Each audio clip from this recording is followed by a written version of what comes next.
expérience que j'ai eue à plusieurs reprises. C'est une expérience spirituelle qui m'ont poussée à me diriger plus directement vers le Christ et à rechercher plus fortement la présence de Jésus-Christ. Et je vais vous expliquer pourquoi je dis ça.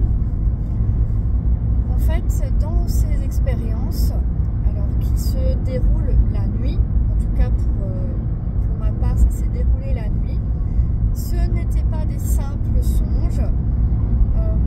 Donc on fait très bien la différence entre un simple rêve, un simple songe et une expérience plus prenante, dans le sens où vous êtes conscient durant cette expérience, donc vous êtes capable de réfléchir, de peser une action et vous ressentez les choses également dans votre corps, dans votre cœur, dans votre esprit, vous ressentez vraiment l'expérience. Vous sentez qu'il y a une direction et ce n'est pas du tout comme un rêve qui va dans tous les sens, où on n'a aucune, comment dire,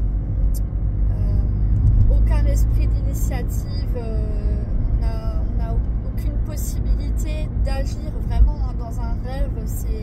C'est pas nous qui sommes aux commandes. Le rêve, c'est quelque chose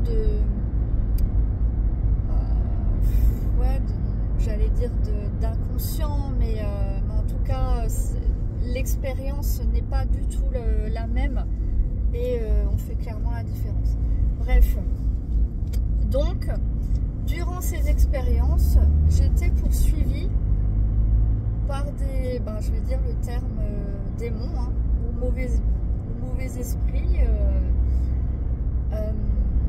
et quand j'étais poursuivie par ces esprits-là, à chaque fois que je faisais une prière d'invocation, alors au début il y avait aussi la Vierge Marie que je voyais dans ces expériences-là qu'elle m'aidait, mais en fait elle m'aidait pour me diriger vers le Christ, me pousser à prier une prière de Jésus-Christ. Et effectivement, les prières les plus puissantes, les invocations les plus puissantes que je pouvais faire, c'est-à-dire dont l'action était vraiment la plus rapide contre les ennemis qui me poursuivaient ou qui cherchaient à me faire du tort, c'était de dire au nom de Jésus-Christ. Ça, c'est quelque chose qui était presque instantané. C'est quand je disais au nom de Jésus-Christ ou un Notre Père ou un gloire à Dieu. Ça aussi, gloire à Dieu au plus haut des cieux. C'est tout simple. C'est vraiment une phrase très courte, mais qui a une très grande puissance. Et donc, je constatais durant mes expériences qu'en disant ça, les démons partaient, ou ils étaient détruits, ou ils partaient, me laissaient tranquille. Et j'étais sauvée des tourments, en fait, que je pouvais expérimenter. Il y a aussi eu plusieurs fois où je voyais le visage de quelqu'un totalement se transformer en un visage, clairement, on pourrait dire soit démoniaque, soit en tous les cas un esprit du malin, pas quelque chose de Dieu. Et dès que j'invoquais Jésus-Christ, donc que je disais au nom de Jésus-Christ, je disais ça 3 fois, c'était terminé. Je veux dire, c'en était fini pour l'esprit ou pour le démon. Et ça, c'était des expériences très fortes que j'ai eues à plusieurs reprises et qui m'ont fait réfléchir profondément par rapport à ma spiritualité. Donc, et qui m'ont poussé à revenir vers une foi vraiment directe en Jésus-Christ. Quand je dis direct, c'est-à-dire pas d'intermédiaire. Alors moi, normalement, de base, je suis catholique. Donc, chez les catholiques, il y a les saints, il y a... alors, juste un petit instant, parce que là, je suis en train Continuez sur descendant de 9 pendant 1 km. et ça me fait passer par un autre chemin que d'habitude. Bon, bah ma foi, on verra bien. Donc, en tout cas, ce que je disais, c'est que dans la religion catholique, déjà c'est une religion, et donc il y a des dogmes, etc. Et notamment, il y a les prières à différents saints, les prières à la Vierge Marie, le chapelet. Et moi, dans mes expériences, ça m'a poussé à revenir vers quelque chose de direct avec Jésus-Christ. C'est-à-dire, je ne prie plus que Jésus-Christ et l'Esprit Saint. J'ai toujours eu un peu de mal à prier des saints, etc. Parce que pour moi, je pense que j'étais déjà dans une recherche de me rapprocher de Jésus-Christ et donc de chercher un lien plus personnel avec lui, une relation plus personnelle avec Jésus-Christ. Et donc, je n'ai jamais été très à l'aise avec le fait de prier les saints. Et même par rapport à la Vierge Marie, là, ce que j'ai vu durant mes expériences, c'est que la Vierge Marie m'a aidée, mais elle m'a aidée à revenir vers Jésus-Christ. Je ne sais pas si je me fais bien comprendre.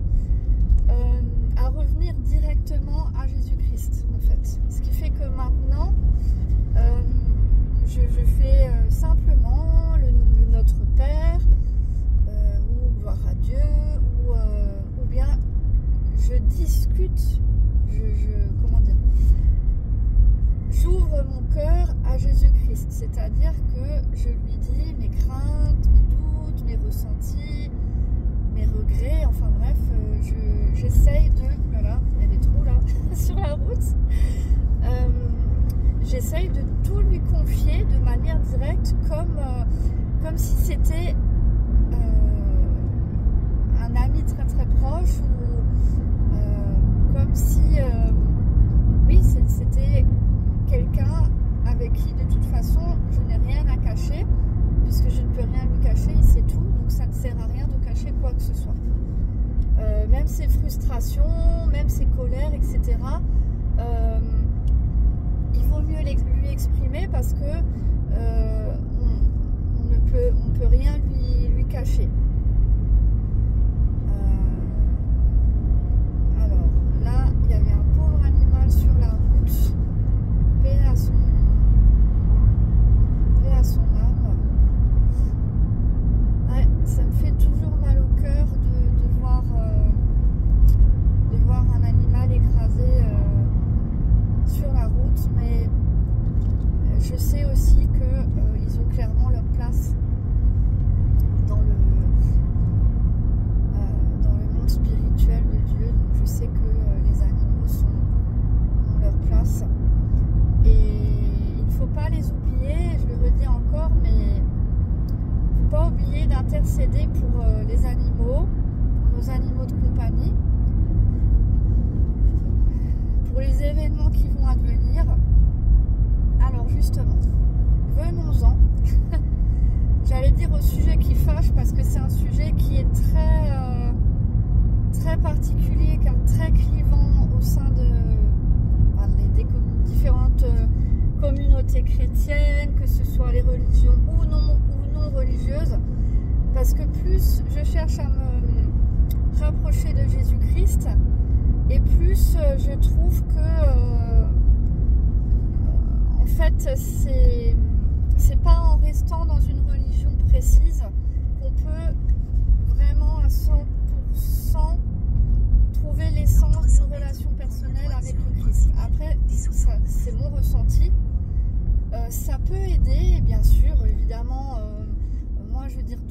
base, la religion catholique, qui est une religion chrétienne, a fait que malgré tout, j'avais en moi quand même cette foi, cette appétence Prendre à droite sur pour route Dieu. principale, D69.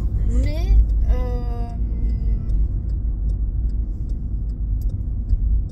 alors juste un petit instant parce que là Continuez sur D69 pendant 1 km je et demi. trouve mon chemin sans trop me tromper parce que c'est des petits villages. En Alsace on a beaucoup de villages ruraux. Alors c'est sympa, mais parfois c'est un peu le labyrinthe au niveau de la route.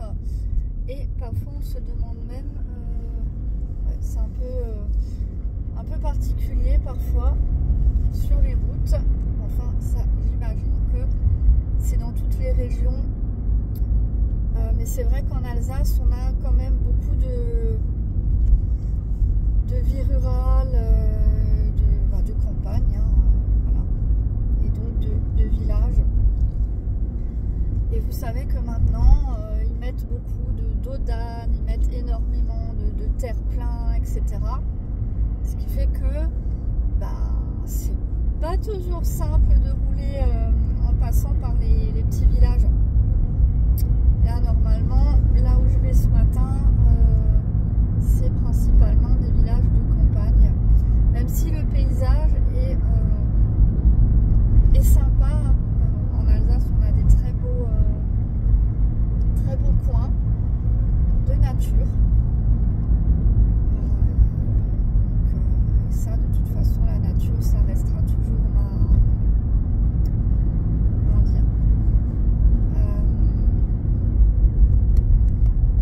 mes endroits de prédilection, parce que c'est dans la nature que j'ai ressenti plus de paix et donc plus de rapprochement Dans 400 mètres, avec Dieu, prendre à la la première base, sortie grâce sur route principale, à la D69. présence de la sérénité dans la nature et la vie, bien sûr la vie que l'on peut percevoir dans la nature avec les plantes, les animaux.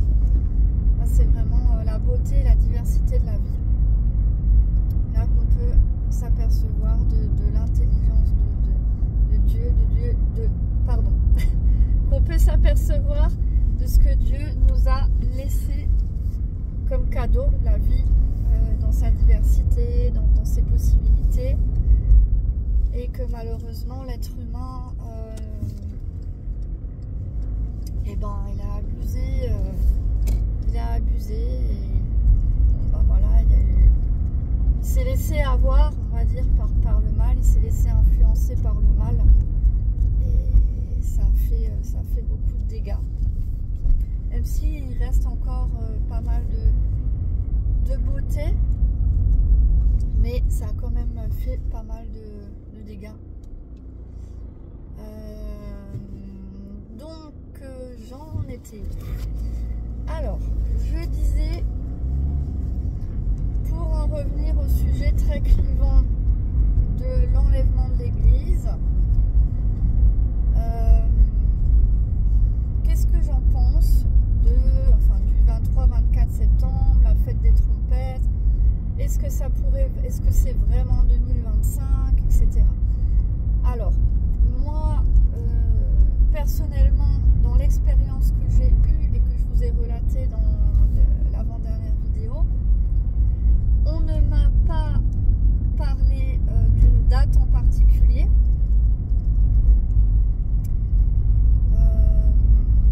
Donc, je n'ai pas eu vraiment d'informations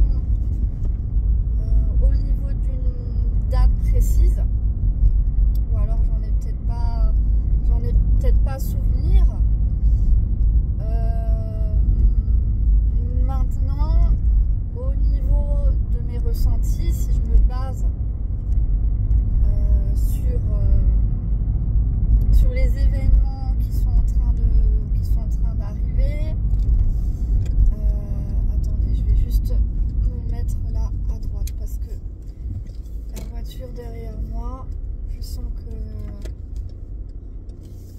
pas ce qu'ils font là derrière.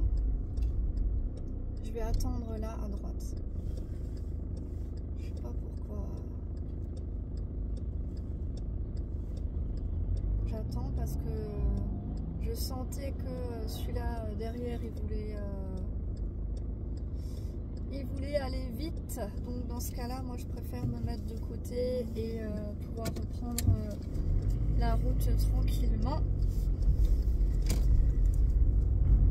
Alors, par rapport à cette date, donc 23-24 septembre 2025, alors je dirais que le mieux à faire, c'est de demander directement. Si vous vous posez la question, demandez directement au Saint-Esprit, faites des prières pour demander une confirmation au nom de Jésus-Christ et que le Saint-Esprit vous donne le discernement, vous donne la vérité sur les événements en cours. Je pense que c'est le mieux à faire, c'est de développer une relation personnelle avec Jésus-Christ déjà. En fait, c'est le principal, c'est ça qui compte. C'est pas le fait de croire en une date qui sauve, on va dire, qui sauve l'âme, c'est pas ça. Donc, même si vous ne croyez pas que ça arriverait à la fête des trompettes, ce n'est pas ça qui sauve l'âme. Donc, du moment que vous reconnaissez Jésus-Christ comme votre Seigneur et Sauveur et le Roi des Rois, et que dans votre cœur vous demandez à être transformé, dans le sens où la foi c'est une bataille spirituelle, on n'est pas parfait, on est des pécheurs, donc et jusqu'au bout nous serons des pécheurs. Très très rares sont les humains qui arrivent à être comme des saints, on va dire. C'est très très rare et nous sommes tous pécheurs, donc déjà le fait de vouloir s'améliorer, Prendre à gauche sur D669. de vouloir dans le cœur transformer notre cœur, nous ouvrir à Jésus-Christ et demander à Jésus-Christ de transformer notre cœur et de purifier notre âme. Vraiment demander sincèrement pardon pour tout ce qu'on regrette, tout ce qu'on a pu dire, penser ou faire qui n'était pas dans la volonté de Dieu. Et si on est sincère dans notre recherche, dans notre quête de se rapprocher de Dieu par Jésus-Christ, de s'améliorer, de grandir dans sa foi et essayer vraiment de travailler des points qu'on sait pertinemment qu'on a du mal, parce qu'on a chacun notre caractère, notre tempérament. Donc moi je sais que par exemple j'ai du mal parfois à gérer les émotions. Je suis TDAH, ce qui veut dire que j'ai énormément de pensées qui se bousculent, et forcément quand tu as beaucoup de pensées qui se bousculent, parfois plus une hypersensibilité qui peut amener à une sorte d'une anxiété sociale. Donc forcément parfois tu as des pensées qui peuvent être une anticipation négative, et donc qui peuvent te faire avoir peut-être un jugement qui n'est pas forcément complètement fondé, etc. Ou alors sur le moment tu peux être un peu pris par tes émotions, t'énerver, que ce soit avec je sais pas, tes proches ou sur la route, en conduisant, voilà. Donc ça j'en ai conscience et je demande à m'améliorer là-dessus, je demande pardon là-dessus. Donc on ne vous demande pas, il n'est pas demandé d'être parfait, ce n'est pas possible. Si on se reconnaît comme pécheur, c'est pas possible de se dire parfait. Et Jésus-Christ préfère quelqu'un qui a conscience qu'il a des points à améliorer, qui a conscience qu'il est tel qu'il est et que et que donc, c'est-à-dire pécheur et pas parfait, en tant qu'incarné sur terre, on ne peut pas être parfait tant qu'on est incarné sur terre de cette façon-là, en fait, dans ce corps-là, qui n'est pas encore glorifié. Donc pour le moment, il vaut mieux accepter le fait que, ok, je suis pas parfait, je suis pécheur, j'ai des choses à améliorer, etc. Je pense que Jésus-Christ préfère largement ça plutôt que quelqu'un qui va se dire parfait, qui va se montrer physiquement comme irréprochable, comme un peu les pharisiens, mais qui dans le cœur, il est sombre, il est rigide, etc. Et donc, comme dans le cœur, il est trop rigide, il ne peut pas s'ouvrir à Jésus-Christ, à la bienveillance, au pardon de Jésus-Christ, en fait. Donc, ne vous inquiétez pas trop, ne vous inquiétez pas si vous doutez, vous vous posez des questions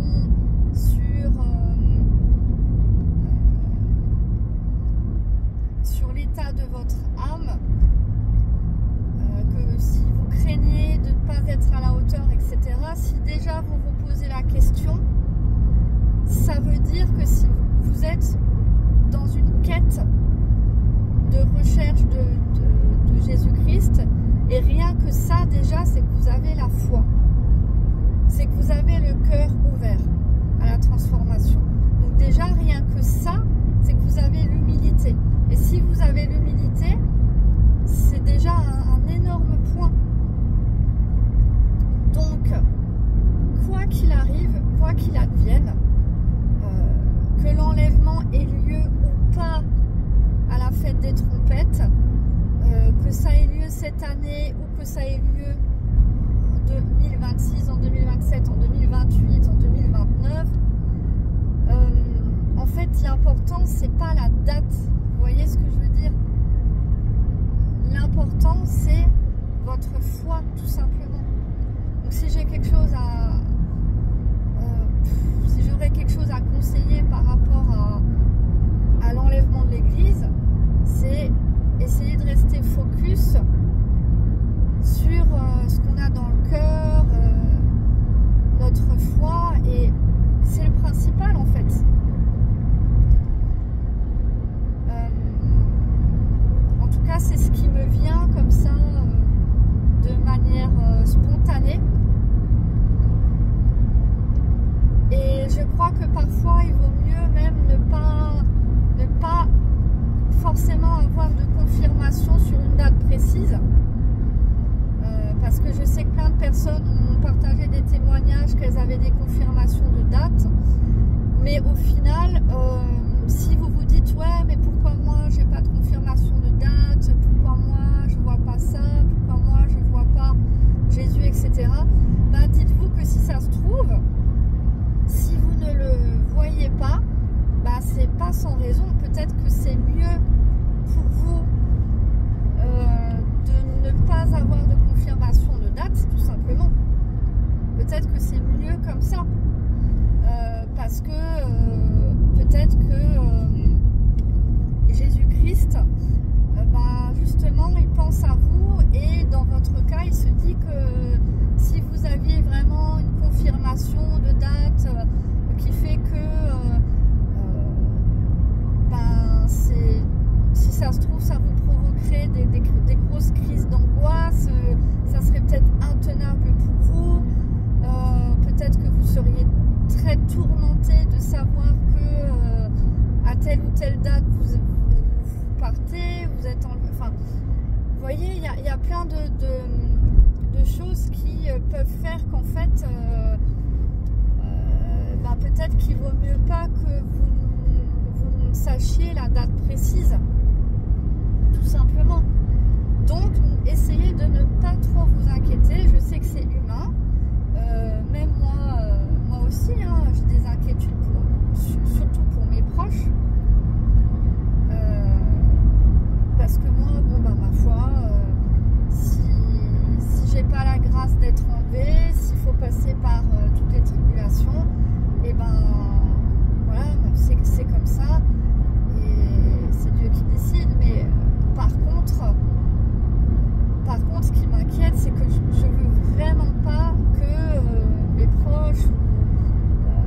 personnes que je connaisse qui ont bon cœur,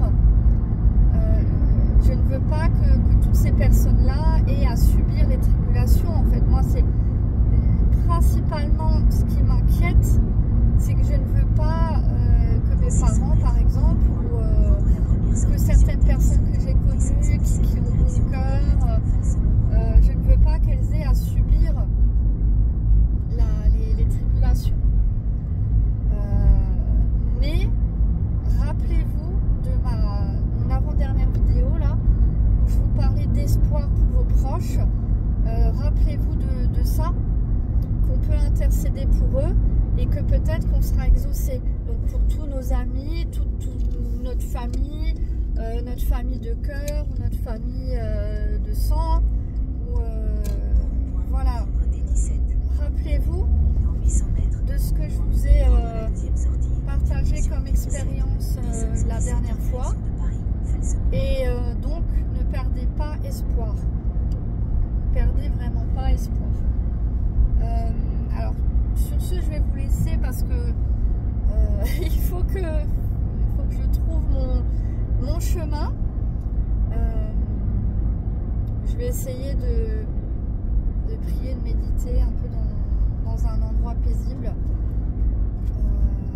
Et donc, en tous les cas, soyez bénis et peu importe ce qui se passe, ne perdez pas votre envie de développer une relation personnelle avec Jésus-Christ. Et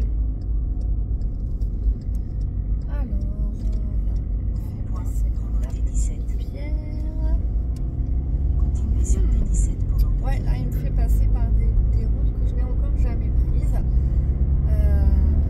Donc, vous voyez, de toute façon, on est toujours inquiet quand il y a une route qu'on ne connaît pas qui se présente devant nous. Mais quand on a la foi, cette route, elle peut souvent nous apporter des bonnes choses. Donc, n'oubliez pas l'espoir pour vos proches, pour vous-même, pour vos animaux aussi. Et donc sur ce, je vais vous laisser pour aujourd'hui. Soyez bénis. Ciao, ciao.